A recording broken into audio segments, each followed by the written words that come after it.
Good morning. Today is January 3rd, 2022. Yes, indeed. And here we are. What is it all about? I want to tell you a story. Over the holidays, we get together with family and friends. And I did that, of course, as you did. I have a 9-year-old grandson. He's a delight. Well, he's not 9 yet. He's 8.5. I'll have to modify that. He's 8.5.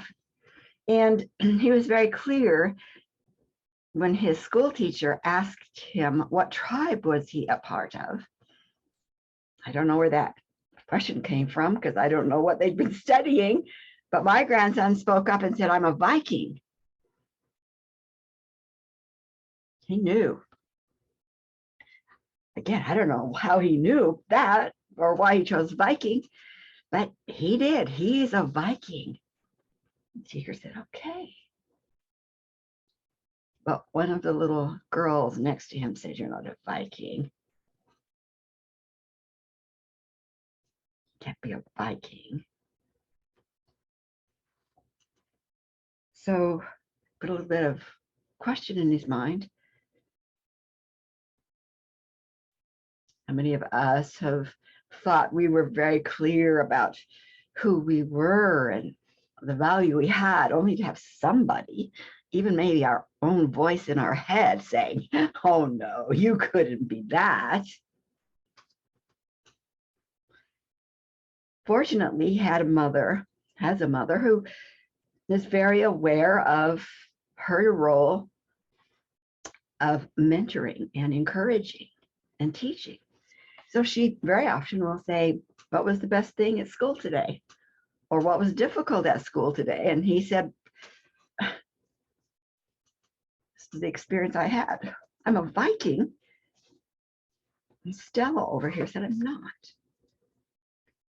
"What do you do?" "Well," mother said, "of course you're a Viking. You know what you are." And I happened to be there with them. And so I'm in on the conversation a little bit too. And I said, "Wow, tribes, there's a lot of different tribes, and they all come together because they have certain things they value in common. What does the Viking tribe value?" "Well, they're adventurous. They problem solve. They treat each other kindly. They work together to get things done," and so on and so on. And so it gave us an opportunity to explain tribe, community, those that you are like in some fashion, as a conscious choice.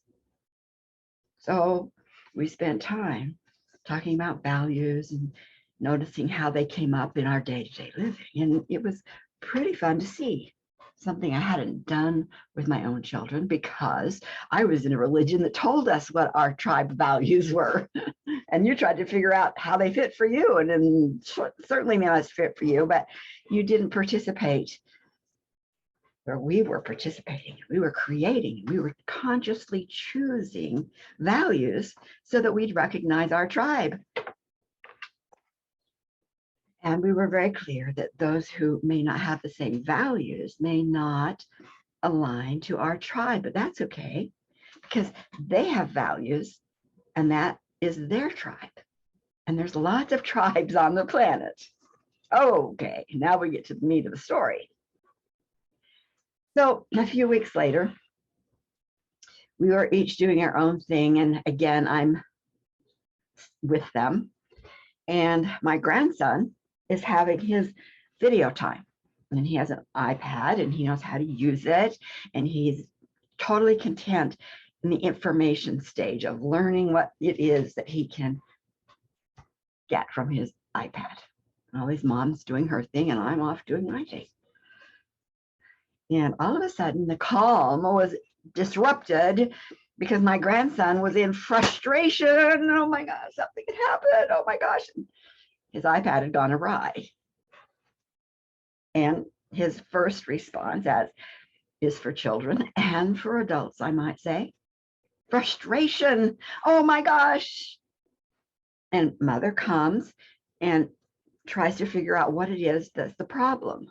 And then she's frustrated and he's frustrated. So grandma comes in and says, let's see, what tribe are we in? Viking. Well, Vikings are problem solvers, right? Well, yeah. And Vikings manage their own energy, right? Oh, yeah. Okay, let's calm down then, manage our energy. They did. Calm down. Now, grandson, take us through the progression. What were you doing? What were you doing? What were you doing? And then click, something happened.